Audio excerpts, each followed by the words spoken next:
కూకట్పల్లిలో 144 సెక్షన్ అమలు చేస్తూ సీఎం రేవంత్ పర్యటన చేస్తారా అంటూ ప్రశ్నించారు టీఎస్ మాజీ చైర్మన్ జగన్మోహన్ రావు. నిర్బంధ పాలనతో రాజ్యం వెళుతుందని రేవంత్ సర్కార్పై మండిపడ్డారు. ప్రశ్నించే గొంతులను నొక్కుతూ నియంత పాలనను కొనసాగిస్తుందని ధ్వజమెత్తారు. రేవంత్ రెడ్డి కూకట్పల్లి పర్యటన సందర్భంగా అర్ధరాత్రి నుంచే అక్రమ అరెస్టులకు తెగబడుతుంది. టీఎస్ మాజీ చైర్మన్ జగన్మోహన్ రావు ఇంటి ముందు పోలీసులు మోహరించి హౌస్ అరెస్టు చేశారు. భూములు కోల్పోయిన బాధితులను రేవంత్ పర్యటనను బహిరంగ సభను నిర్వహించాలని చూస్తున్నారు. ఇక హైడ్రా కారణంగా చనిపోయిన బుచ్చమ్మ కుటుంబాన్ని ఆదుకోవాలని, నల్లచెరువు అభివృద్ధి పేరుతో భూములు కోల్పోయిన రైతులకు నష్టపరిహారం చెల్లించాలని డిమాండ్ చేశారు. ఎన్ని అక్రమ కేసులు పెట్టినా బీఆర్ఎస్ పార్టీ ప్రజల తరపున పోరాడతామని హెచ్చరించారు.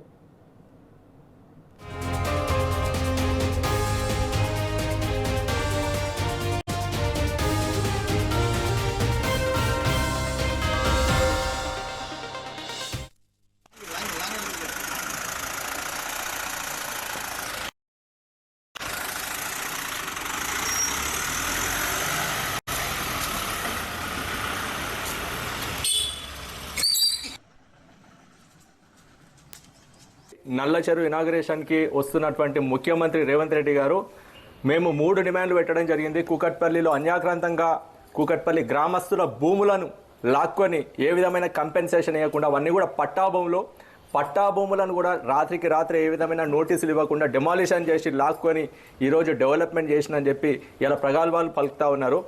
హైడ్రా రంగనాథ్ గారు ఆయన గతంలో భూములు తీసుకున్నప్పుడు ఆయననే ప్రత్యక్షంగా హామీ ఇవ్వడం జరిగింది. మేము ఖచ్చితంగా మీ అందరు కూడా కంపెన్సేషన్ ఇస్తామని చెప్పి సంవత్సర కాలం గడిచిపోయింది. ఈరోజు ₹1 కూడా కంపెన్సేషన్ ఇవ్వకుండా ఈరోజు కూకట్పల్లి గ్రామస్తులను ఈ రాష్ట్ర ప్రభుత్వము హైడ్రా రంగనాథ్ గారు మోసం చేసిర్రు.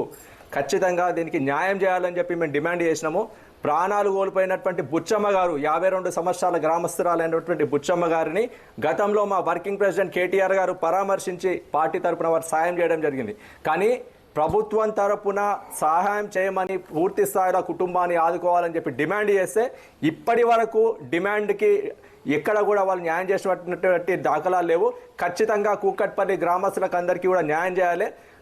ఈరోజు నల్లచెరువు అభివృద్ధి అనేది గతంలో బీఆర్ఎస్ ప్రభుత్వం అధికారంలో ఉన్నప్పుడే 80% అభివృద్ధి పూర్తయింది.